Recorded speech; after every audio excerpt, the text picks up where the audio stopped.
তো এখন দেখো যে দেখো এগুলো হার্শে আর হলো ব্লাঞ্চার্ড, হ্যাঁ, ব্লাঞ্চার্ড আর হার্শে, মানে দেখো এগুলো তো দুজন ব্যক্তির নাম। তুমি এগুলো কোন দেশের ভাষা তুমি একটাভাবে উচ্চারণ করো, সমস্যা নেই। হার্শে আর হলো হ্যাঁ, ব্লাঞ্চার্ড। তো এই দুজন ব্যক্তি। তো এই যে এখন আসলে দেখো সিচুয়েশনাল লিডারশিপ। তো এই যে বিজ্ঞানী মানে একজন ব্যক্তি হার্শে আর একজন ব্লাঞ্চার্ড, এই দুজন কী করছে, একটা হলো কি একটা থিওরি দিছে। ওই থিওরিটাকে আমরা বলতেছি যে Hersey and Blanchard situational leadership theory, SLT, situational leadership theory. SLT দেখো সিচুয়েশনাল লিডারশিপ থিওরি, এর জনক কারা, এই দুজন ব্যক্তি। তো দেখো সংক্ষেপে হলো এসএলটি অর্থাৎ সিচুয়েশনাল লিডারশিপ থিওরি।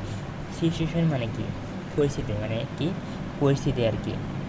তো এখানে সিচুয়েশন বা পরিস্থিতি বলতে বোঝাচ্ছে যে কোনো কাজ করার প্রতি ফলোয়ারের ইচ্ছা আছে কি নাই, হ্যাঁ, অর্থাৎ ফলোয়ার কোনো কাজ করতে পারে কি পারে না, এরকম। মানে তার মানে সিচুয়েশন বলতে বোঝাচ্ছে যে একটা কাজের প্রতি ফলোয়ারের উৎসাহ আছে কি না। যেমন মনে করো আমাদের সিআরডনে আমাদের বললো যে চলো আমরা করবো, ওই হেড স্যারের কাছে যাবো, আমরা গেলাম না, মানে আমাদের ওই কাজের প্রতি উৎসাহ নাই। বা আমরা একটা কাজ করতে পারি কি পারি না, যেমন মনে করো লাইট নষ্ট হচ্ছে, লাইট ঠিক করা, এই কাজটা আমরা করতে পারি কি পারি না, এরকম। তার মানে সিচুয়েশন বলতেছে যে সিচুয়েশন বলতে এখানে বোঝাচ্ছে যে ফলোয়ারের ইচ্ছা আছে কোনো কাজের প্রতি, ফলোয়ারের ইচ্ছা আসলে আছে কি নাই, অথবা ফলোয়ার কোনো কাজ করতে পারে কি পারে না। অ্যাবল মানে কি, তো অ্যাবল মানে কি সামর্থ্যবান, তাই না? আর আনঅ্যাবল মানে অক্ষম, মানে কাজ করতে পারে না আর কি, এরকম। তো অ্যাবল দ্বারা বোঝাচ্ছে যে মনে করো ফলোয়ার কাজটা আগে থেকেই করতে পারে, মানে জানে, কাজটি সম্পর্কে জানে এবং কাজটি করতে পারে আর কি। যেমন মনে করো লাইট লাগানো আমি পারি, মনে করো এরকম, মানে ফলোয়ার কাজটা করতে পারে। আর আনঅ্যাবল মানে কি ফলোয়ার কাজটি করতে পারে না, অর্থাৎ ফলোয়ারের ওই কাজ সম্পর্কে কোনো আইডিয়া নাই। তো দেখো সিচুয়েশন বলতে এখানে চার ধরনের পরিস্থিতি আছে। পরিস্থিতি এক কি, যে আনঅ্যাবল অ্যান্ড আনউইলিং, মানে এগুলো কিন্তু সব ফলোয়ারের বৈশিষ্ট্য। তো দেখো এখানে সিচুয়েশন বলতে ফলোয়ারের সিচুয়েশন বোঝানো হয়েছে।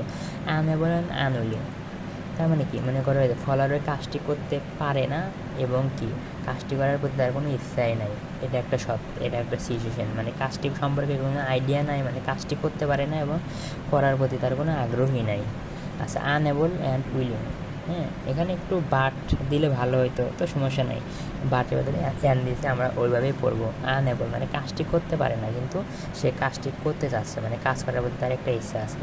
এখানে অ্যাবল অ্যান্ড আনউইলিং মানে একটা কাজ করতে পারে কিন্তু সে আর ওই কাজটা করতে মানে ওই কাজটি করার প্রতি তার কোনো ইচ্ছা নেই, ওই কাজটা করার প্রতি তার কোনো ইচ্ছা নাই আর কি। অ্যাবল অ্যান্ড উইলিং মানে কাজটি করতে পারে এবং ওই কাজের প্রতি তার একটা কী আছে, ইচ্ছা আছে, এরকম চারটা কন্ডিশন হতে পারে।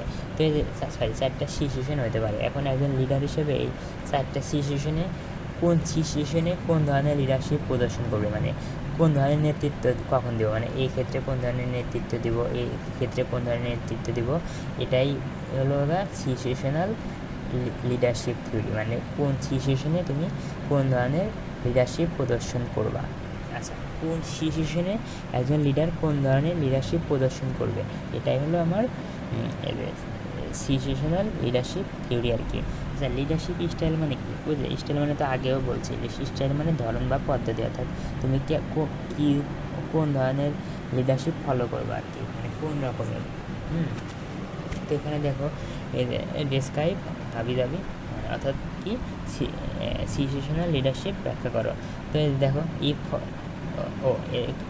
এসএলটি মানে ওই যে বিজ্ঞানের নাম তো দুটো আগে বলবাই, তো যাই হোক মানে Hersey and Blanchard situational leadership theory experience ব্যাখ্যা করে।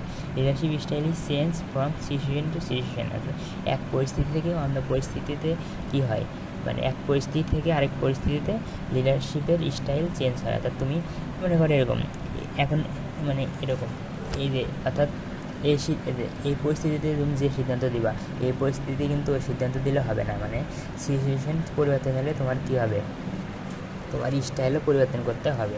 তো তো এর প্রথমটা if follower unable and unwilling, মানে ফলোয়ার কি আনএবল এবং মানে কাজ করতে পারে না এবং কাজ করতে চায় না, এই ক্ষেত্রে লিডার কী করতে পারে, এই ক্ষেত্রে লিডার কী করতে হবে যে মানে একটা কী করতে হবে, তখন লিডারের উচিত হলো কি, লিডারের কী প্রয়োজন যে নির্দিষ্ট এবং ক্লিয়ার একটা ডিরেকশন দেওয়া। লিডারের উচিত হলো ফলোয়ারকে একটা নির্দিষ্ট এবং ক্লিয়ার ডিরেকশন দেওয়া।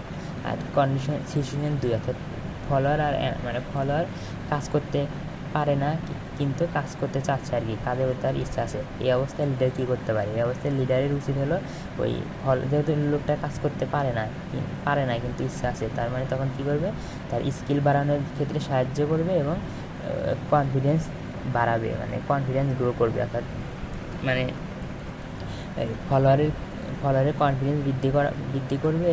মানে লিডারের কাজ হলো কি তখন ফলোয়ারের কনফিডেন্স বৃদ্ধি করা, যাতে সাহস মানে একটা উৎসাহ পায় কাজটি করতে, মানে ভালোভাবে মন থেকে করতে পারে। তার মানে বৃদ্ধি স্কিল, মানে লিডারের উচিত হলো তোমার কি স্কিল বাড়ানো, মানে ওই ফলোয়ারের স্কিল বৃদ্ধি করাতে সাহায্য করা এবং তাকে তার কনফিডেন্স বাড়ানো। আর এটা অ্যাবল মানে সামর্থ্যবান কিন্তু করতে চাচ্ছে না, মানে লোকটা কাজ করতে পারে কিন্তু করতে চাচ্ছে না, তখন কী করবো, ওই যে সাপোর্টিভ সাহায্যমূলক এবং পার্টিসিপেটিভ স্টাইল ফলো করবো। অর্থাৎ পার্টিসিপেটিভ বলতে ওই যে তখন ওই যে ফলোয়ারের সাথে লিডারকে কাজ করতে হবে, হ্যাঁ, মানে ফলোয়ার তো কাজ করবে, যেহেতু ফলোয়ার কাজ করতে পারে কিন্তু চাচ্ছে না, তখন লিডার কী করবে, ফলোয়ারের সাথে নিজেও কাজ করবে, মানে ফলোয়ারের কাজ করবে লিডার দুজনই কাজ করবে আর কি। এখানে তার মানে এখানে পার্টিসিপেট মানে অংশগ্রহণ করা, এখানে লিডারও কাজ করবে ফলোয়ারের সাথে। আর এখানে অ্যাবল এবং উইলিং মানে ফলোয়ার কি সামর্থ্যবান এবং মানে কাজ করতে পারে এবং তার ইচ্ছা আছে, তো কাজ করতে পারে এবং ইচ্ছা আছে, এই ক্ষেত্রে তো আর লিডারকে তেমন কিছুই করতে হবে না, জাস্ট একটা গাইডলাইন দিব, গাইডলাইন দিব ফলোয়ারকে, তাই শেষ। এই তো তার মানে এখানে শুধু ফলোয়ারকে একটা গাইডলাইন দিচ্ছে হচ্ছে, আর এখানে কি লিডারকে নিজেকেও কাজ করতে হচ্ছে ফলোয়ারের সাথে। আর এক্ষেত্রে ফলোয়ারের স্কিল বাড়াতে হচ্ছে আর হলো কনফিডেন্স বাড়াতে হচ্ছে। আর এক্ষেত্রে ফলোয়ারকে একটা নির্দিষ্ট এবং পরিষ্কার একটা ডিরেকশন মানে নির্দেশনা দিতে হচ্ছে। এখন আসলে লিডার এবং ম্যানেজারের পার্থক্য।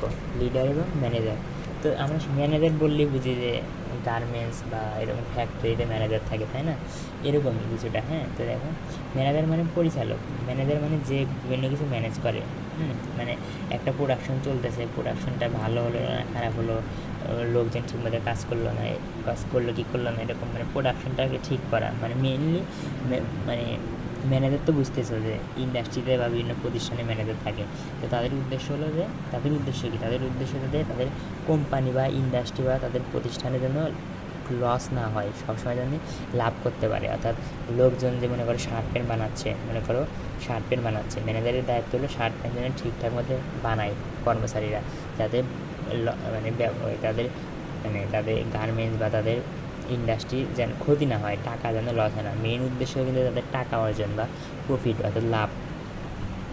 তার মানে কি ম্যানেজারের প্রধান বিষয়টা হলো কাজকে নিয়ে ডিল করবে সে, অর্থাৎ কাজকে গুরুত্ব দিবে যে কাজটা ঠিক মতো হলো কিনা। আর লিডার তো এতক্ষণ তোমরা জানোই, লিডার কী করে, মানুষকে নিয়ে কাজ করে, অর্থাৎ মানুষকে উৎসাহ দেয়, উদ্দীপনা দেয় একটা নির্দিষ্ট লক্ষ্য অর্জনের জন্য।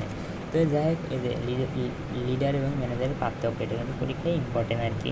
এই তো ফোকাস অন পিপল, লিডারের কাজ কী, লিডারের কাজ হলো জনগণের প্রতি ফোকাস করে, আর ম্যানেজার হলো কি কাজের প্রতি ফোকাস করে, অর্থাৎ কাজটাই তার মেইন, কাজটা যেন ঠিক মতো হয়। লিডার কী করে, মানুষকে ইনফ্লুয়েন্স করে, আর কি মানুষকে পরিচালনা বা অর্গানাইজ করে, মানুষকে ইন্সপায়ার করে। লিডারের কাজ হলো মানুষকে ইন্সপায়ার করা, আর ম্যানেজারের কাজ হলো প্ল্যান করা, এই অমুক কাজের প্ল্যান করো, এটাই। ফোকাস অন ফিউচার মানে এরা কি ভবিষ্যতের দিকে ফোকাস করে, মানে ভবিষ্যতের দিকে চিন্তা ভাবনা করে লিডারকে সিদ্ধান্ত নিতে হয়। আর এটা হলো বর্তমানে কয় পিস সার তৈরি করতে হবে এরকম, মানে বর্তমানকে ফোকাস করে বিল্ড। আচ্ছা, এরা হলো কোনো কিছু তৈরি করে, আর এরা কি জাস্ট নিয়ন্ত্রণ করে, যে সারের কোয়ালিটি নিয়ন্ত্রণ করা। আচ্ছা, প্ল্যান লং টার্ম মানে দীর্ঘমেয়াদী প্ল্যান করে, মানে প্ল্যানটা যেন দীর্ঘদিনের কাজ করে। আর এরা শর্ট টার্ম, যে আজকের দিনে 500 পিস সার তৈরি করবো, অর্থাৎ একদম অল্প মেয়াদী একটা প্ল্যান করে। টেক রিস্ক, এরা হলো ঝুঁকি নেয়, লিডারদের কাজ ঝুঁকি নেওয়া, আর এরা ঝুঁকিকে কন্ট্রোল দ্য রিস্ক। আস্ক হয়, মানে কোনো কিছুর জন্য কোশ্চিন করে যে হয় অর্থাৎ কেন এটা হলো। আর এখানে হয় বলেন, এখানে জাস্ট হয় মানে এটা কী হলো আর কি এরকম। আর এখানে কি প্রবলেম আইডেন্টিফায়ার, মানে এরা মানে জানে তো যার লিডার তারা সমাজের বিভিন্ন ধরনের প্রবলেম কী করে শনাক্ত করে। আর এরা কি এখানে কি প্রবলেম সলভার, মানে প্রবলেম সলভ করে। মনে করে শার্টের কাপড় ফুটা হয়ে গেছে, এরকম প্রবলেম সলভ করবে। আর এরা কি এটা মানে আমি খুব একটা বুঝি না, আসলে বুঝি না। ডু দ্য রাইট থিংস, মানে রাইটটা থিংসের আগে আছে, আর থিংস মানে এখানে কাজ বোঝাচ্ছে আর কি। তো রাইট থিংস মানে সঠিক, মানে এখানে মানে আমি বুঝি নাই, হয়তো কোনো মানে আছে কিন্তু আমি জানি না কি, এরকম হইতে পারে না আমার সময় বেশি যে ডু দ্য রাইট থিং মানে সঠিক কাজটা করে, আর এখানে থিংস রাইট মানে কাজটা সঠিকভাবে করে আর এখানে সঠিক কাজ করে, এরকম হতে পারে। আমি শিওর নাই লাইনটা, যাই কোথাও সোর্স পেলাম না। আর যে লিডারশিপ সম্পর্কে তোমাকে কি সংক্ষেপে আলোচনা করতে বলে, তখন তুমি লিডারশিপের সংজ্ঞা জানো, লিডারশিপের যে 4টা ফ্যাক্টর আছে এগুলো জানো, তারপরে স্টাইল জানো, তারপর থিওরি জানো, এরকম না। তার 2-1 লাইন প্রত্যেকটা থেকে চেষ্টা করবে, বা 2-1টা থেকে 2-1 লাইন করে দিলেই আশা করি হয়ে যাবে।